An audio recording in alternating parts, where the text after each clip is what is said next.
Big Boss Marathi season 5 कधी येणार आहे? प्रोमोचं काय झालं? बिग बॉसच्या घराचं काय झालं? आणि बिग बॉस मराठी सीझन 5 खरंच येणार आहे की नाही? असे नाना विविध प्रकारचे प्रश्न सध्या सोशल मीडियावर प्रेक्षक विचारताना दिसत आहेत आणि आपल्या यूट्यूब चॅनलच्या माध्यमातून सुद्धा बरेचसे प्रेक्षक विचारत आहेत की यंदा बिग बॉस मराठी सीझन 5 येणार आहे की नाही? तर या सगळ्या प्रश्नावर आज आपण उत्तर शोधण्याचा प्रयत्न करणार आहोत. नमस्कार, मी राजेंद्र. तुम्ही पाहत आहात द फिल्मी गप्पा. मित्रांनो, कालच मला अशी एक बातमी मिळाली होती की बिग बॉस मराठी सीझन 5चा प्रोमो तयार झालेला आहे आणि तो कोणत्याही क्षणी येऊ शकतो. खरं तर ही गोष्ट आहे ना, किंवा ही जी बातमी आहे ती कितीतरी दिवसापासून आपण ऐकत आलेलो आहेत. पण मला काल अशी एक बातमी मिळाली की बिग बॉसचा प्रोमो लवकरच जारी होईल असं ऐकत असताना केदार शिंदे याने एक मोठासा बॉम्ब फोडला. आता तुम्ही सांगाल की बिग बॉस आणि केदार शिंदे हे काय नातं आहे? तर बघा, केदार शिंदे हे गेल्या 2 महिन्यापासून कलर्स मराठी या चॅनलचे प्रोग्रॅम हेड झालेले आहेत आणि जेव्हापासून ते या चॅनलचे प्रोग्रॅम हेड झाले तेव्हापासून जणू त्यांनी नवनवीन धाटणीच्या मालिका प्रेक्षकांच्या भेटीला आणण्याचा जणू चंगच बांधला आहे. आणि ही गोष्ट मी गेल्या कित्येक दिवसापासून सांगतोय. जसं की त्यांनी 25 मार्चपासून इंद्रायणी ही नवीन मालिका प्रेक्षकांच्या भेटीला आणलेली आहे आणि या मालिकेला बऱ्यापैकी लोकांची पसंती मिळते. यानंतर ते लवकरच स्पृहा जोशी आणि सागर देशमुख यांची प्रमुख भूमिका असलेली सुखकळे ही नवीन मालिका प्रेक्षकांच्या भेटीला घेऊन येत आहेत. आणि यासोबतच निलेश साबळे, भाऊ कदम आणि ओंकार भोजने यांना घेऊन हसताय ना हसायलाच पाहिजे हा नवा कोरा रियालिटी शो म्हणजेच कॉमेडी शो घेऊन येत आहेत.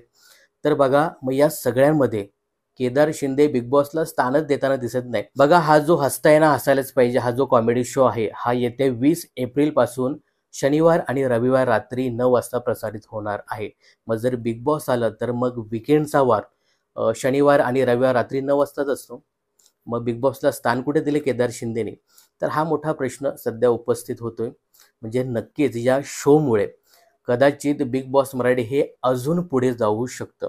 बघा, हा जो शो आहे हा निदान त्याला TRP मिळो अथवा न मिळो, पण हा 3 महिने तरी हा शो नक्कीच चालणार. मग कदाचित कदाचित बिग बॉस 3 महिन्यांनी येऊ शकतं का? तर याविषयी तुम्हाला काय सांगायचं हे कमेंट्स करून नक्की सांगा. बघा, एकंदरीत केदार शिंदे यांचे चित्रपट किंवा मालिका पाहिल्या तर केदार शिंदे हे जास्त फॅमिलीवरती भर देतात आणि तसे चित्रपट आणि मालिका सुद्धा आणतात. त्यामुळे मला असं वाटत नाही की त्यांच्या बकेट लिस्टमध्ये बिग बॉस हा शो असेल. सध्या केदार शिंदे यांना कलर्स मराठीने TRPसाठीच घेतलेला आहे, प्रोग्रॅम हेड म्हणून. त्यासाठी ते वेगवेगळ्या प्रकारच्या मालिका आणतायत. पण केदार शिंदे यांना एक गोष्ट सांगावीशी वाटते की कलर्स मराठीला आहे ना सगळ्यात जास्त TRP मिळतो तो म्हणजे बिग बॉस मराठीमुळे. त्यामुळे तुम्ही थोडासा प्रयत्न करा की बिग बॉस मराठी लवकर आणण्याचा. तर ठीक आहे, बाकी तुम्ही आहेतच. तुम्ही आहे ना केदार शिंदे यांच्या Instagramवरती जावा, त्यांना DM करा, त्यांना मेसेज करा की आम्ही बिग बॉसचे खरंच मोठे चाहते आहोत. तुम्ही लवकर बिग बॉस घेऊन या. पण ज्या पद्धतीने आता त्यांनी हा जो हसताय ना हसायलाच पाहिजे हा जो रियालिटी शो आणलाय, त्यामुळे कदाचित बिग बॉस मराठी सीझन 5 हे थोडंसं उशिरा येऊ शकतं असं सध्याचं तरी चित्र आहे. याविषयी तुम्हाला काय सांगायचं हे कमेंट्स करून नक्की सांगा. बिग बॉसबद्दल सांगायचं झालं ना तर खरंच मी पण खूप उत्सुक आहे. मलाही खूप बिग बॉस हा शो आवडतो. काल मला अशी बातमी मिळाली की बिग बॉसचा प्रोमो तयार झालेला आहे. तो कुठल्याही क्षणी येऊ शकतो आणि केदार शिंदेची ही नवीन मालिकेची घोषणा झाली.